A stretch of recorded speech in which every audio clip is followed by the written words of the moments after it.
Hello, hello. Ooh, lighting's not very good on that, is it? Let's see. There we go. Hello. So, I'm hoping everybody's ready to tell a story tonight. Actually, we'll just talk about stories. And it's not the kind of story you think. So that'll be interesting. So I haven't been sleeping the last couple nights because I'm so excited about, I don't know if you all have heard about this social media summer camp that I'm helping out with and participating in, but we're super excited about it. We've had a huge response, and so many people have signed up that we're just so excited because we're going to be able to help out so many people. Hi, Jim. And so I've been really not sleeping at night because I'm thinking about how great this summer camp is going to be. But tonight I'm going to bed early. I'm going to do what I need to do. So, stories. My little description is tell me a story and I'll tell you mine. So the stories that I'm talking about, though, are not like stories like you read in a book. There's a hidden mechanism that in our lives that can create unhappiness or joy, that can make it difficult for us to change habits. Hey, Barbara, glad you could hop on. Hey, Christy. So the mechanism in our lives that helps us, oh, hi, getting a bunch of people to hop on, yay. The mechanism that creates in us unhappiness or difficulty changing habits or relationship problems or frustration, disappointment, satisfaction, happiness, positive outlook. A lot of times we aren't even aware that our outlook, okay, great, Barb, thanks. Our outlook is based on the stories that we tell ourselves. And like I said, I don't mean the stories like that are in a book. We're barely aware of them most of the time. Hey, Jean. Because they've become so automatic. And maybe they're the stories that we've grown to tell ourselves because maybe we've been told that we're stupid, or maybe we've been told that we can't do something, or maybe we don't have confidence in ourselves because no one ever had confidence in us and encouraged us. So over time, or maybe you had people in your life who say, go for it, you can do anything you want. Those life experiences, good, bad, indifferent, are the stories that become our life and that influence how we talk to ourselves and how we perceive the world around us. Depending on what stories you're telling yourself, you could believe that you've got the greatest boss in the world and he's so encouraging and it's, the work environment is so great. But the person in the office next to you could feel like this kitchen's always a mess, nobody picks up after themselves, everybody's rude. So you see the difference? It all depends on what stories, what your experiences are with life. And the thing about them is that without being aware of them, we might not ever change our frame of reference. If we have a generally positive outlook on life, that's pretty good. And the stories that we're telling ourselves are pretty good. But even on our best days, we have those times when we say, oh, I knew I wouldn't be able to do it. Or, darn it, I always get that wrong. Or, why couldn't I? Why can't I? And maybe beyond that, if we get in a really low place or dark place, maybe we say, I wish I could have, or I never did, or I shouldn't have. I shouldn't have done that. I shouldn't have said that. And it becomes, hey, thanks, Kelly. And the story just goes on and on. and on. And pretty soon, it's overtaken our whole lives. So we don't even know that we're telling the story. And worse, then we keep repeating it.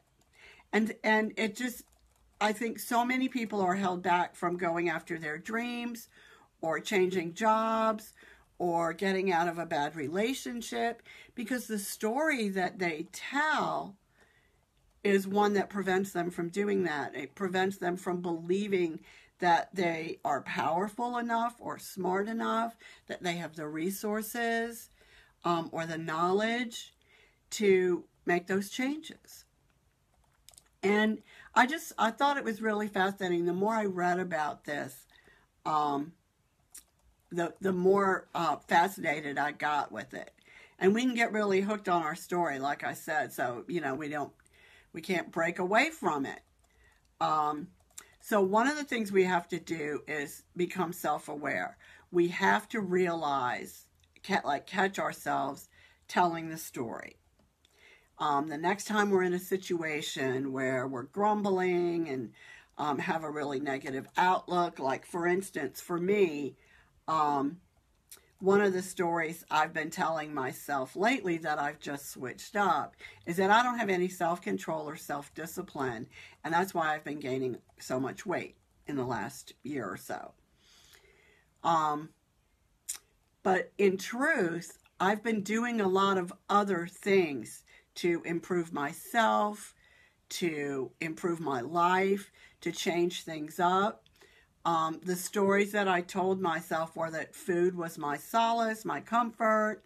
The last year that I was at my last job was just horrible. It was just such a toxic situation. And I didn't realize when I got out of that situation that I had kind of PTSD almost because my self-esteem was so low and I just didn't have any confidence that I would be able to do my current job well because I'd spent over a year having exactly the opposite reinforced in very outright and blatant ways and mainly in subtle ways. So that it just slowly eroded at my self-confidence and at my belief in myself. So once I realized that I was telling myself these stories, I realized that I had the power to rewrite the next chapter.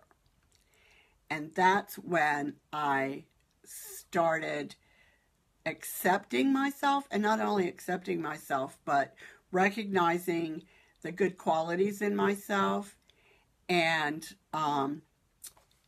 giving myself credit for being the person that I am, for the fact that while I'm not perfect, and nobody is, that I'm making positive changes in my life, that I'm helping other people make positive changes in their lives. The journey that I went through in writing my book really helped me realize that a lot of these stories I just have to let go of because they're not true. They were true at the time. They were true in the moment, and maybe they've been true in the past, but they're not true in my future, and they're not true now. And it was very empowering and freeing to realize that, okay, I have to let go. What if it didn't matter? What if, it happened or it didn't? What if that was my perception of the situation? What if I just decide that I can choose how I live today, the stories that I tell myself today, and go from there and move on? Now, isn't that empowering? Doesn't that give you, I know for me, it gives me such a joy and a positive outlook on life. But it also, what I noticed is that those stories, sometimes I would project onto other people my stories. Somebody's grouchy. I obviously have done something to upset them, or they're lazy, they're mad all the time. So not only do we tell ourselves stories about ourselves, but we tell ourselves stories about other people and about situations. And I mean, it was just like, oh my gosh, it was a huge realization for me. I'm a little slow on the uptake sometimes, but it was a huge realization that that my perception is just that. It's my perception. And that maybe, hi Jeff, hey Cindy, that maybe my perception isn't right. Maybe it wasn't that person's perception. Maybe I need to take a step back and decide that I'm going to respond in ways that are life-giving and life-affirming and stop making it about me, because that's been one of my biggest issues my whole life. Everything's about me. It's always about me. Well, how come that person, or it's not fair, and even if I don't consciously think it or say it, honestly, I really, for a lot of my life, responded to things from that frame of reference. And so it's really freeing to now take a step back and reevaluate the stories that I've been telling myself, and rewrite them. Just rewrite them to believe that the world is not out to get me. The world wants me to be free and to be happy and to be in a good place. Hey, Catherine. The world doesn't want me to walk around holding a grudge. Hey, Jake. And believing that, the whole universe is against me. When I stop telling myself the stories that that's the case and start saying that the universe wants only good for me and that I'm worthy of the good that the universe has, then my whole life changes. Your whole life changes when you start to retell those stories. Oh, I got an itch from the allergies. When you start telling your stories to yourself, the same thing happens to you. A big shift. You stop worrying about what will someone think? What if someone says this? Or what if someone, doesn't believe that my dream is worth pursuing? What's really great is that we have the chance to rewrite the story and say it doesn't matter, because that's not my story. My story is that my dream is worth pursuing, that my dream matters, and that I deserve to have the dream that I long for. And so once we get to that point, it's just amazing. And I've seen so many people, once they start to take that first step and start retelling their story to themselves and to the world, once you take that first step, it's really hard to go back. You want to just keep writing the next chapter in the story, and it's so exciting. So I would encourage you to think about the stories you're telling yourself. Think about, and it's not to say that, people, that your experiences didn't happen. Some people have had terrible, horrible circumstances, but some people have overcome those and rewritten the story. So that means that we all have that capability. There are a couple of quotes that I came across while I was researching this that I wanted to share with you. Everybody knows Tony Robbins. He says, it is your moments of decision. It is in your moments of decision that your destiny is shaped.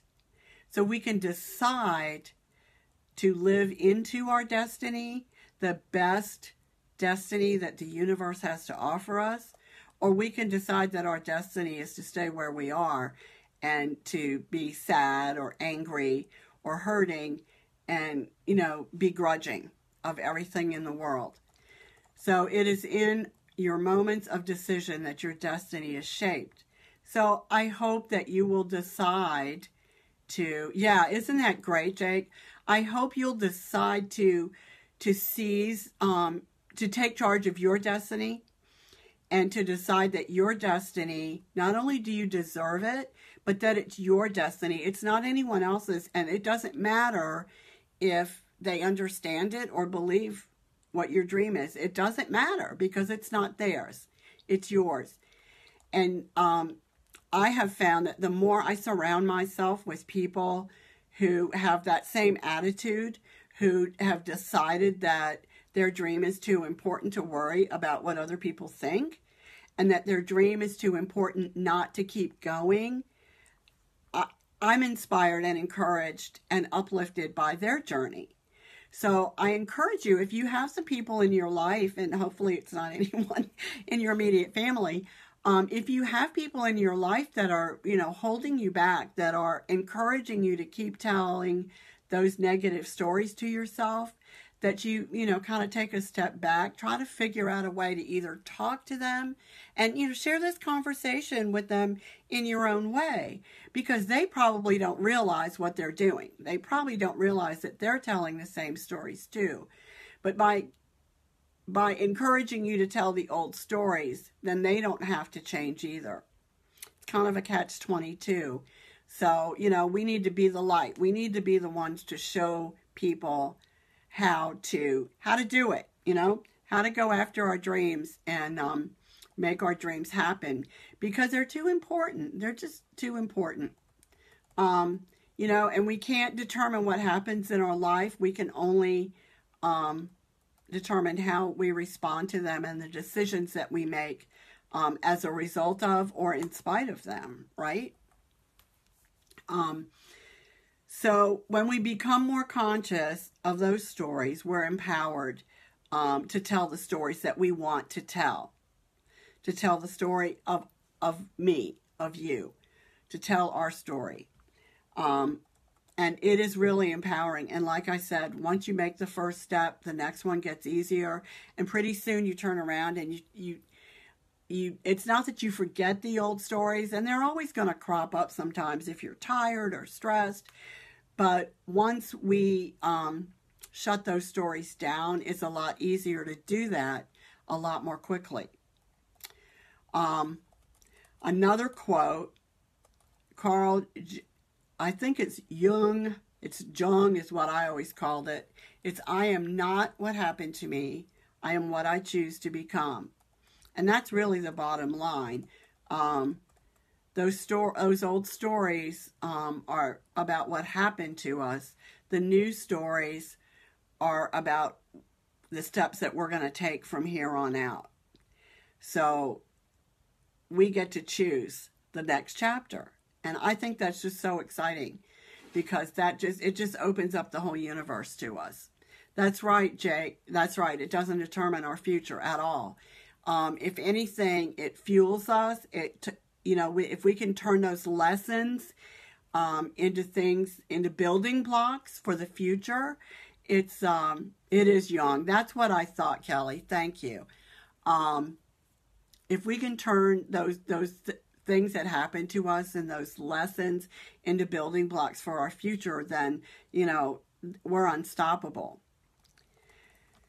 So that's enough pontificating tonight. Those are some of the realizations that I've had, particularly as I was writing my book, and I thought about letting go of, so much, of having to give up so much of the story I was telling myself about my mom, about our relationship, about God, and the prayer that he did, that one prayer that he didn't answer. And once I could move past, blaming him or feeling that it was about me again. It wasn't about me. It was something that happened.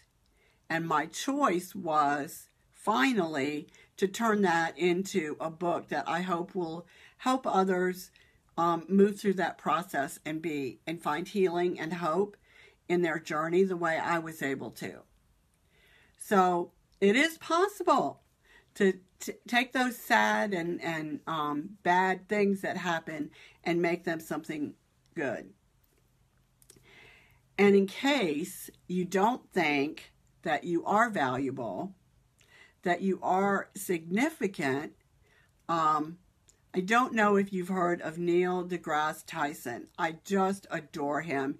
He's a scientist. I guess his official field is astrophysicist, but he's also an author, and he teaches and shares about science, and he's like one of the most renowned experts on the solar system and the stars and the universe, and he just fascinates me, and he's so brilliant and articulate that I could just listen to him talk all the time. And this is what he says, and I'm going to read it slowly so that I don't mess it up, because it just takes my breath away when I think about it.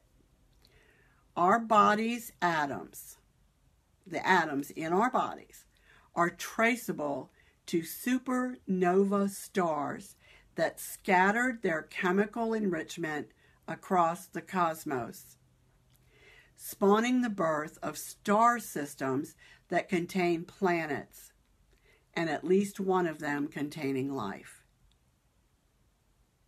We are part of the universe. We are the same as everything in the universe. It's all interconnected. That means that we're pretty significant. So we need to start remembering that and telling ourselves that story. What do you guys think? Does it make sense? Listen, I am so grateful you hopped on tonight. Thank you so much. If you know of anyone that you think might benefit from hearing this information, feel free to share this with them. Let them know about it. If you have comments afterwards, I'd love for you to leave them. It is hard to fathom, Kelly. It's incomprehensible. But it just makes us realize that, how significant we are, but at the same time, like, maybe we need to not make ourselves the center of the universe so much, and have a different view when we tell our story. So listen, I hope you all have a great rest of the night. Have a great week, and I will talk to you next week. Thanks.